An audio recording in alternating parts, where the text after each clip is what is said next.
IPS అయ్యి, ఆ తర్వాత ఐఏఎస్‌లు అయినోళ్ళు చాలామంది ఉన్నారు. ఆ తర్వాత రాజకీయంలోకొచ్చి అక్కడ గూడా రాణించిన అనేక మంది నాయకుల్ని మనం గతంలో చూసాం.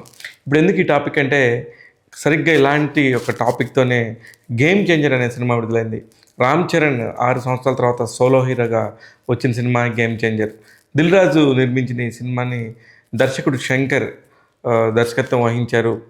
అనేక సినిమాలు సిస్టమ్‌లోని లోపాలని ఎత్తి పొడుస్తూ అనేక సినిమాలని తెరకెక్కించి ఘన విజయాలు అందుకున్న శంకర్ ఈ సినిమా ఎలా చేశారు?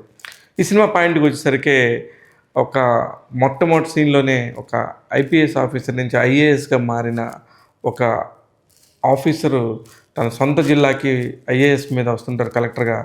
అక్కడి నుంచి సినిమా స్టార్ట్ అవుతుంది.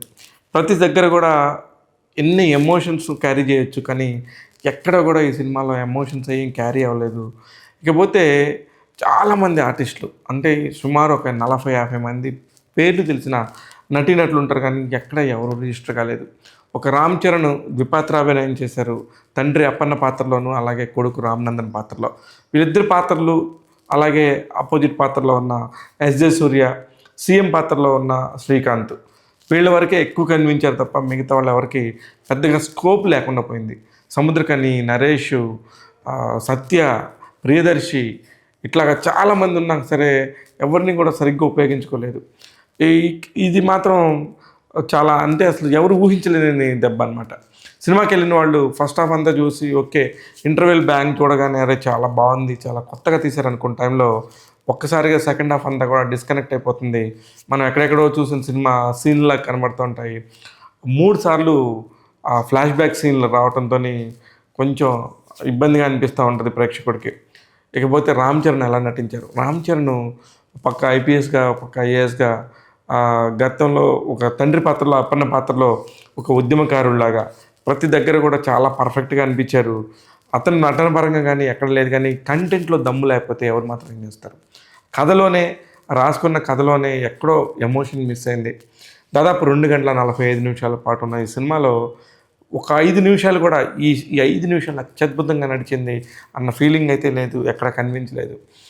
అదైతే మాత్రం ఈ సినిమాకి చాలా మైనస్ అని చెప్పుకోవాలి. లేకపోతే పాటల పరంగా, బ్యాక్గ్రౌండ్ మ్యూజిక్ పరంగా కూడా తమన్ పెద్దగా అత్యద్భుతమైన బాణీలనేమి ఇవ్వలేకపోయారనిపించింది ఈ సినిమా చూసినప్పుడు మాత్రం. ఫైట్ సీక్వెన్సెస్లు ఇవన్నీ కూడా గతంలో అనేక సార్లు మనం చూసినలాగానే అనిపిస్తూ ఉంటాయి. కొన్ని డ్రోన్ షాట్స్ ఫైనల్లో, క్లైమాక్స్లో వచ్చే డ్రోన్ షాట్స్ కొన్ని షాట్స్ ఎస్పెషల్లీ ఈ కొంచెం శంకర్ మార్క్ అన్నట్టుగా అనిపించాయి, కానీ మిగతా ఎక్కడ కూడా ఈ సినిమా అత్యద్భుతంగా ఉంది, చూడాలి అన్నంత క్యూరియాసిటీని అయితే, హైప్ని అయితే తీసుకురాలేకపోయిందని చెప్పాలి. గేమ్ చేంజర్ సినిమాకి సంబంధించి ఇంకా పెద్దగా చెప్పుకోవడానికి విశేషాలు ఏమి లేవు.